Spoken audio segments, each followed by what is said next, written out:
Welcome to Think Big with Dan and Qasim. Join hosts Dan Melnick and Qasim Masood as they explore big ideas, limitless possibilities, and engage with visionaries, entrepreneurs, and thought leaders who dare to dream big, get inspired, motivated, and find practical tips for personal growth. Think big, dream bigger, and ignite your potential. All right, welcome to Think Big with Dan and Qasim, and our guest today is Benjamin. So, Benjamin, if you want to go ahead and introduce yourself, tell us where you live and what you do for a living. Hi, Dan. Pleasure. Thank you, first of all, for inviting me to speak here. You know, what I do, I live, I breathe, I sleep, I eat quite a lot. You know, these are my main focuses in life, my core hobbies that I have. But in terms of my work, at the moment, I'm managing a B2B division for a large e-commerce high-tech company. And at the moment, I'm actually based out of Israel. So I have a lot of remote work as well as like in the offices here and then moving around and all sorts of things. Cool. So, Israel's an awesome place because there's so much innovation happening there. So, you mentioned that you have lots of remote work, but are you working a lot with Israeli companies as well? Or like, what does that look like for you? Well, I've in terms of my background, I was an entrepreneur beforehand and I had a couple of companies and I've done venture capital and management consulting in Israel. So during that time, I've worked with a lot of Israeli companies. I know a lot about the landscape in different areas, whether it's automotive, fintech, agriculture, and so forth. And then I kind of moved into my role so I could help be somewhere to build the business on the inside versus being on the outside and helping with specific projects or being there to kind of advise on investment and so forth. But I still love those areas and those realms. It's still a fascinating place with a lot going on all the time. How does the business culture in Israel differentiate from anywhere else that you've worked with? You mentioned that you work with people all over the world. So what does that look like for you? I mean, I'm from England. I've lived in America, done a lot of work throughout Europe, and now I'm in Israel. There's things that are good and bad things about every culture. You know, Spain, for example, takes 2 hours for a siesta every day. I don't think that's good business sense, right? But, England is also very formal and pessimistic. America is very go-getter, work, but also like very much work all the time, where that doesn't actually always prove results. Consistency of good habits can prove better results than more hours at a desk. But Israel specifically, it had, its positives is that it's very to the point. This is the point. You don't have so much fluff. You don't need so much other stuff. If you make mistakes, just fix the mistake and move to the next thing. Or if you think that you've upset the weirdest thing is when I thought I've upset someone and I come in the next day and I'm like, I'm really sorry. Maybe I was a little bit too aggressive with this thing. And they're like, I don't know what you're talking about. I'm like, okay, then don't worry.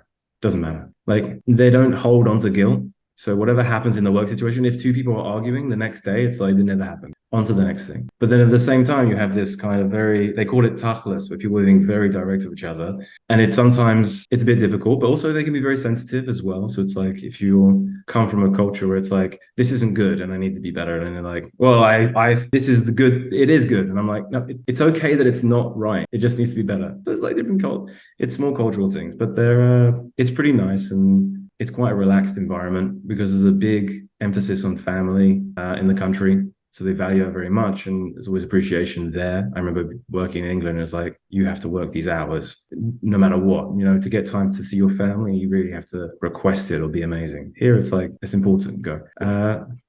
So it's different, but it's nice. And the weather's good. So, that helps. I love that. It's funny. My Israeli friends are always like, dude, look, I'm Israeli. Just cut the BS. Like, you don't need there's no fluff. Just say it to me. Like, in America, it's always very different, especially like I live in Texas, so it's very like fluff it's lots of fluff. It's not like in New York, it's very straight to the point, but in Texas, it's more like, let's get to the point. It's a very kind of slower thing. So it's definitely interesting for me to hear about like the way that, business culture is different depending on where you're working and where you live.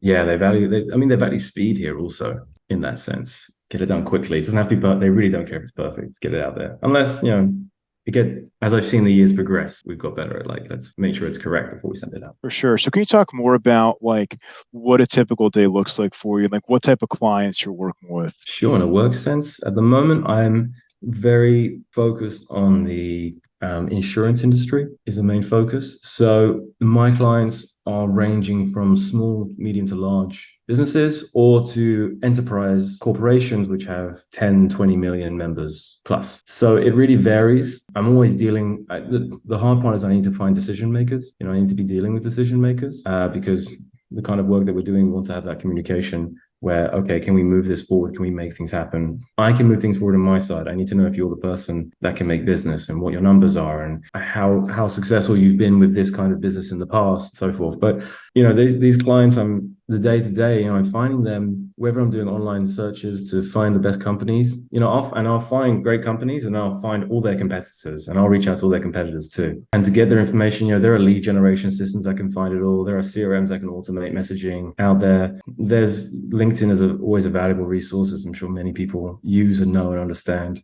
And it's kind of just numbers. It's a numbers game almost, as well as quality. So shoot out lots of numbers to get lots to the right kind of clients. And once you start getting good conversation with clients, push to proceed. If you get a no, reach out in another month, keep going. That's the business development side. I mean, on the other side, I'm also working with all departments. So finance, product development, customer service, design, product. So that's dealing with our call centers and issues there, or it's dealing with are there security issues? Or how do we want to market this, or what product updates do we need to make? And there's different projects kind of moving all the time. But no matter if there's projects moving, business development is always a central focus because bringing in profits allows us to do more in the company. So it's always a big focus. That makes sense. But can you talk more about specifically, it's what is an ideal client for you? I mean, is there a certain revenue number where you mentioned, companies that are, essentially in growth mode, scaling up? I'm sure there's probably a minimum annual revenue that would make sense for you to work with them. Yeah, I mean, it depends. The most beneficial is about 2,000, 5,000 members plus. And it depends if the company works in a way that they work directly B2C, where they work with people on an individual basis. You're looking more at how many employees there are, not revenue numbers, right? We call that a group. Yeah, it's generally members. So if they're working with groups, they'll have it's like channel partners almost. So I will communicate with a broker who works with 20 companies. Those companies will either be employing 60 people or 5,000 people plus. Or I'll be speaking to a company that gets its own members for insurance related purposes. And they'll have 10,000 members or millions of members. So United Healthcare, for example, is a client of ours, and they have a lot of members. I think 27 million members, which is great. But we work differently. But the best is to have any larger number. Whoever has the most members we can work with, this is the best option. In terms of revenues, that's if you have X amount of members, you're going to have higher revenues. So I can't base it off on revenue necessarily, but I can, if I'm researching companies, I can understand how many employees does the company who's going to help me have, because that company only has 5 people. They're not going to have 10,000 members plus. They just don't have a big enough staff to deal with the quantity that they're dealing with, unless they've figured out some really great technology, which I don't think it's out there yet. So then I see employees, 150 plus employees, that's an opportunity of a company there. And it's usually in the insurance industry of health related insurance specifically. So it varies also there. Yeah, that makes sense. Yeah, I think it's a good way to look at it. I think it's interesting because it's to your point, right? It's when it comes to technology, you have companies that are smaller, lean, mean teams per se, but I think when it comes to insurance, obviously it's not typically the case. I think, you're looking more so at larger companies. So you mentioned that you're working a lot with health insurance, right? So obviously that varies in the United States. It's a very tricky thing. And it's funny because I have friends of mine that are doctors or in medical school. They're always complaining about insurance. So, what does that look like for you for these partnerships when it comes to health insurance companies? We're a little bit different to the general insurance companies. Everything we do is digital. We don't deal with brick and mortar at all. So we own manufacturing, distribution, optical labs, R&D development, all the way to augmented products and 3D printing and all these other things. We don't deal with doctors directly or anyone directly. Everything is done online. You want your prescription, get it online. You want to do this, do it online, and we deliver it to you. You don't like it, send it back for free. We send you another one. We don't deal with it. So, when it comes to that, we don't do that. Now, because the main focus of the company is generally vision insurance, vision related products, we don't work with optometrists either. But any member under our plans and under our groups who go to optometrists and work with other doctors, etc., we reimburse them. So again, we don't have to be involved or tied to groups or people. It's very hard to scale those kind of things. Now, when you're researching the market of any insurance related company, those who have done this brick and mortar approach either did it 100 years ago and they're like, oh, we're 120 years old traditional business. Yeah, you'd have to be, because to communicate with all those different parties, sign them up individually, it takes so much time to scale like that. Whereas we just bypass that and have to do that. We can go straight to people. And that was the scaling method of the business. So what is the biggest challenge that you're facing right now in the business? It's always just getting more business, I guess. Like any ambitious person who just wants more, in their life. I just want more clients, more money, faster development, faster progress on projects. Main thing though is that ironically, as tech savvy as you and I feel, the rest of the world doesn't necessarily feel that way about every possible product or willing to experiment with everything. So when we're completely online, people are saying, no, I can't buy glasses online. That doesn't make sense. I have to go to my optometrist, see what's available, and I'll buy from those. To buy it online is crazy. How can I try them on? It's like we have a virtual try on. It's like, well, what? How does that work? I don't know. You just sit in front of a camera and it augments it for you, or you take pictures and so forth. And there's measurement technology and like all these other little detailed technologies that help that. So it's really the adoption of buying online product, which isn't usually bought online, which is for your face. So, and even more so, you go into an optometrist, you get 100 options. Half of them are women's. No offense to anyone who's women, not women, whatever. But then you're down to 50 options. Then the others are kids, and no offense to anyone who's generationally changing if they're a kid or an adult. But then you've got 20 options. And then you've got those 20 options, and you don't even like any of them. And